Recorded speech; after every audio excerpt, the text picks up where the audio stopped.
Hello boys and girls and the other. Avant que cette vidéo ne commence, permets-moi de te dire que celle-ci est la suite directe d'une vidéo sortie il y a un mois. Si tu ne l'as pas encore vue, je t'invite à aller la voir et si c'est déjà le cas, eh bien bonne vidéo à toi.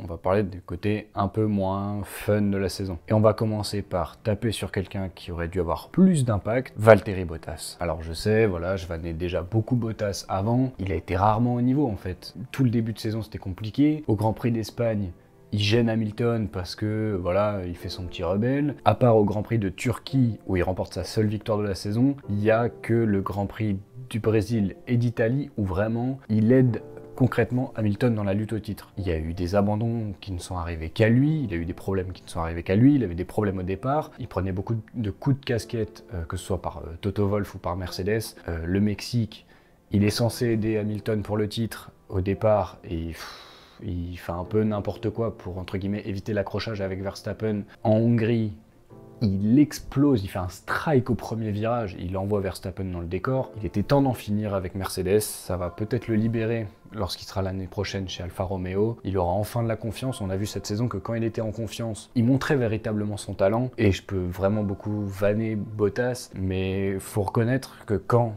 il est libéré mentalement, c'est quand même pas un mauvais pilote. Il fait quand même des courses assez remarquable. Par contre, va falloir apprendre à dépasser, parce que c'est pas possible, ça fait des années qu'il ne prend pas de risque lors de dépassements. Et là, avec l'Alfa Romeo, il va être dans le trafic. S'il veut remonter, il va falloir apprendre à dépasser parce que sinon, il sera englué dans le trafic et il va terminer assez loin. Point suivant, ça me fait un peu mal parce que j'ai quand même mon chouchou dans l'écurie. On va parler de Haas. Haas, aucun point de marqué. Tu prends deux pilotes inexpérimentés, donc évidemment, ils peuvent pas développer la voiture, ils ne connaissent pas la Formule 1 déjà de quand ils arrivent. Au niveau des pilotes, Mazepin au début de la saison, c'était catastrophique. Il ne pouvait pas physiquement terminer un Grand Prix, il n'était pas prêt. Heureusement, pour la fin de saison, il s'est un peu rapproché de Mick Schumacher, il a commencé vraiment à le titiller, même si en qualif, il prenait quand même des valises, il y avait des 5 dixièmes qui partaient en qualif, mais il a été plus régulier, il faisait moins de crash. C'était vraiment une très belle progression et il pourrait faire franchement mal à Mick Schumacher l'année prochaine. Bon, concernant mon chouchou, Mick, je vous avoue que je suis un petit peu déçu de sa saison. Franchement, je m'attendais à mieux. Je m'attendais surtout à ce qu'il explose, entre guillemets, un peu plus Mazepin. Point positif pour Mick, c'est qu'il a emmené la Haas 2 fois en Q2, avec une voiture inconduisible comme ça, c'est un exploit vraiment. Mais il a été au cœur de nombreux crashs. Il était vraiment en difficulté pendant cette saison. Il va falloir rectifier ça en 2022 parce que sinon il risque de passer un peu au travers de sa carrière. Mais comme souvent en F2 et en F3, il a été excellent après 1 an et demi dans la catégorie. J'espère qu'en fin de saison 2022, on pourra dire que Mick Schumacher a vraiment progressé et qu'il est vraiment au niveau. Il y a une place chez Ferrari à prendre dans quelques années. Donc il va falloir vraiment mettre les bouchées doubles et faire une très grosse saison en 2022. Troisième point négatif, c'est un petit point négatif, mais qui peut être surprenant. Personnellement, j'ai trouvé que Mercedes ne répondait pas souvent présent lors des Grands Prix. Leur stratégie était un peu hasardeuse. Ils envoyaient souvent Hamilton et Bottas au charbon. Hamilton arrivait à gommer les erreurs stratégiques de son écurie. Bottas, on en a parlé avant, il était beaucoup plus en difficulté du coup. Et on a senti des pilotes Mercedes qui, cette année, remettaient beaucoup plus en cause les stratégies qui étaient mises en place par les ingénieurs de chez Mercedes. Donc voilà, petit point négatif, c'est dans la stratégie, il y a des fois où ils étaient complètement bloqués en fait par l'ingéniosité des stratèges de Red Bull et d'autres fois où ils ont loupé le coche. En plus, on peut ajouter que Mercedes, Hamilton, Toto Wolff et même l'entité Mercedes a été bonne perdante et on peut que les féliciter. C'est vraiment très bien pour le sport. Nous voilà du coup au dernier point négatif. Il va falloir s'asseoir un peu. C'est le seul point où il n'y a pas du tout de point positif. On va parler de nos amis de la FIA, des commissaires de course, etc. À chaque course, il y a eu un débat. À chaque course, aucune décision n'est cohérente. C'est quand même dingue qu'en 2021, on se dise « Je ne suis pas capable de te dire quelles règles s'appliquent où ». Par exemple, le tout premier Grand Prix, déjà, il y a eu un problème avec la FIA. Pendant 40 tours à Bahreïn, Hamilton sort large du virage 3. Pendant 40 tours. La FIA ne dit rien. À 2 tours de la fin, Verstappen est poussé un petit peu à l'extérieur par Hamilton. Il le double à l'extérieur et là on dit « Ah non mais les gars, t'as pas le droit de sortir de la piste. Tu dois rendre ta position à Hamilton. » Non, t'as un règlement.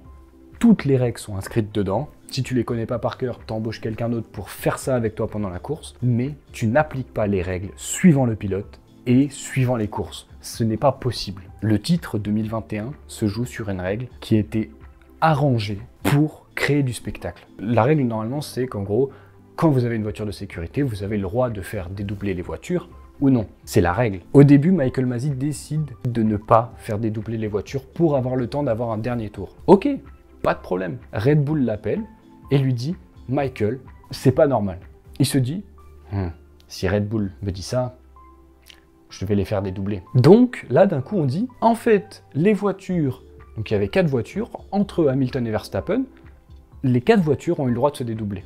Pas le reste.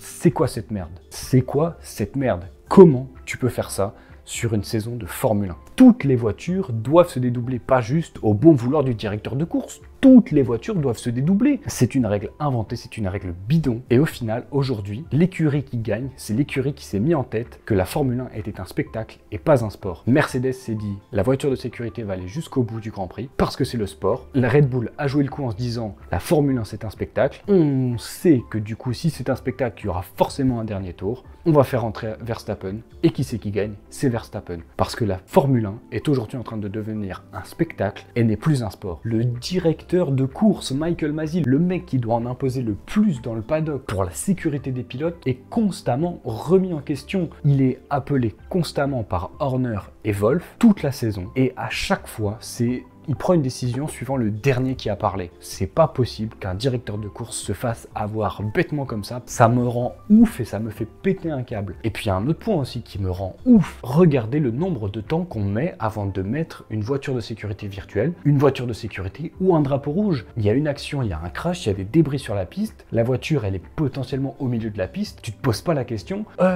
est-ce que en un demi-tour, on aura le temps de tout balayer et que les pilotes puissent rouler tranquillement? Non, la sécurité de la course. Sors-moi cette voiture de sécurité, mets-moi un drapeau rouge si tu veux, je m'en fous, mais mets-moi quelque chose, n'attends pas 2 secteurs et tu te dis « Ah, en fait, on n'a pas eu le temps de le faire, alors voiture de sécurité. »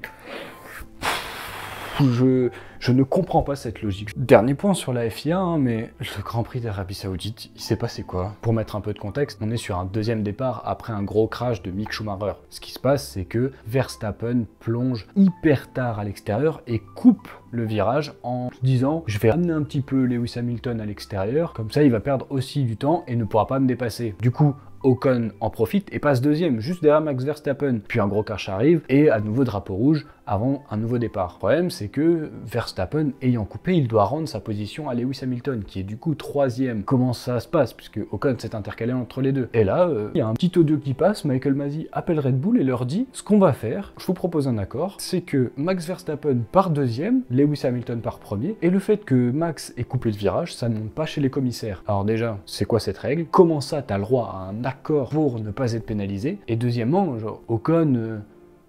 la FIA, ils en ont rien à foutre, quoi. Genre, comment tu peux faire ce genre d'accord avec une écurie? C'est de la Formule 1 ou c'est de la course de tracteur de ton village d'à côté? C'est quoi cette merde? Propose pas à une écurie, est-ce que vous voulez annuler une pénalité? On a potentiellement un accord. Non, t'as une règle, tu l'appliques, point.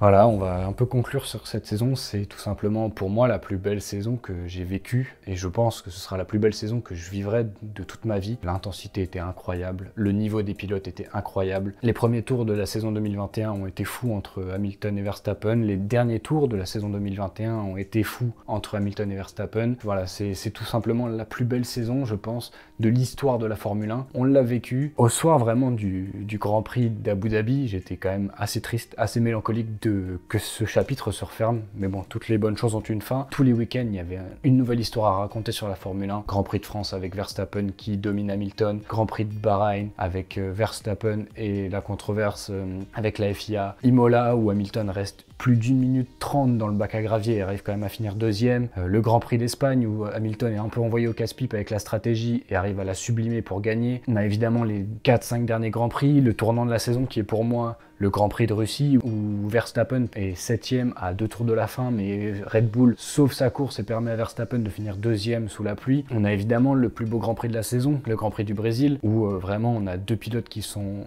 au sommet. On a les controverses du Grand Prix d'Arabie Saoudite avec tout ce qui se passe, et puis évidemment le dernier tour d'Abu Dhabi qui clôt le 22e chapitre de cette saison. Voilà, donc une saison terminée, va falloir la digérer maintenant pour repartir sur 2022 qui pourrait apporter quand même des combats en piste. Il y a eu des promesses qui ont été faites avec les nouvelles voitures de 2022. On espère qu'elles seront tenues. Évidemment, une petite pensée à Kimi Räikkönen qui du coup a quitté le monde de la Formule 1 sur un abandon. Encore une fois, merci pour tout Kimi. Voilà, je vais pas trop vous en parler parce que j'ai fait une vidéo sur lui, donc je vous invite à aller la voir si vous voulez voir un peu ce que je pense de Kimi Räikkönen. On va pas se quitter comme ça de suite. Je vais vous donner un petit peu mon prono en 2022. Au vu des écuries, pour moi déjà Verstappen n'arrivera pas à défendre son titre parce que Red Bull a tout mis cette année pour que Verstappen soit champion. Et à mon avis, ils n'ont pas eu le temps de développer la voiture 2022. Comme AlphaTauri, ça risque d'être très compliqué pour Gasly, mais ça peut être un tournant dans sa carrière. Pour moi, l'écurie qui sera au top, ce sera McLaren. Ils auront le moteur Mercedes. À mon avis, Mercedes travaille déjà depuis très longtemps sur leur moteur en 2022. Je pense que McLaren, ils vont tout réunir en 2022. Mercedes était tellement concentré sur sa saison 2021 qu'il risque d'être peut-être un tout petit peu derrière. Ferrari, ils ont souvent eu des difficultés lors de changements de réglementation. Est-ce que ce sera pareil ? Déjà, ils ont sauvé le moteur, peut-être qu'ils vont pouvoir se concentrer que sur l'appui. Donc voilà, pour moi, les trois plus grosses forces la saison prochaine, ce sera McLaren, Mercedes et Ferrari. Je vois bien un pilote McLaren décrocher le titre l'année prochaine. Je miserai quand même un peu plus sur Lando Norris, mais il va falloir travailler tout ce qui est mental. À mon avis, George Russell sera assez rapidement au niveau de Lewis Hamilton la saison prochaine. Ça va faire un duo explosif, mais je pense quand même que Lewis Hamilton finira devant. Donc pour moi, le champion, ce sera Norris. Hamilton restera devant George Russell à la fin de la saison. Verstappen n'arrivera pas à défendre son titre. Et dernier gros pari, je pense que, pour le cœur, je pense que Mick Schumacher marquera au moins un point pour Haas en 2022. Merci à tous les acteurs, du coup, pour avoir rendu cette saison 2021 juste exceptionnelle. Rendez-vous en mars 2022 en espérant que la saison soit tout aussi belle. Merci infiniment d'être resté jusqu'au bout de la vidéo. Pour ceux que ça intéresse, je vais vous proposer une petite vidéo sur un peu l'agencement de ma vitrine lors de cette vidéo, afin de vous expliquer par exemple pourquoi est-ce qu'on a une Jaguar à l'étage Red Bull. Ça sera une petite vidéo qui va sortir dans pas très longtemps, j'espère que ça vous plaira. Donc évidemment, si vous ne voulez pas louper cette vidéo parlant de ma vitrine, je vous invite à vous abonner et à activer la cloche. Si cette vidéo vous a plu, vous pouvez mettre un petit pouce bleu.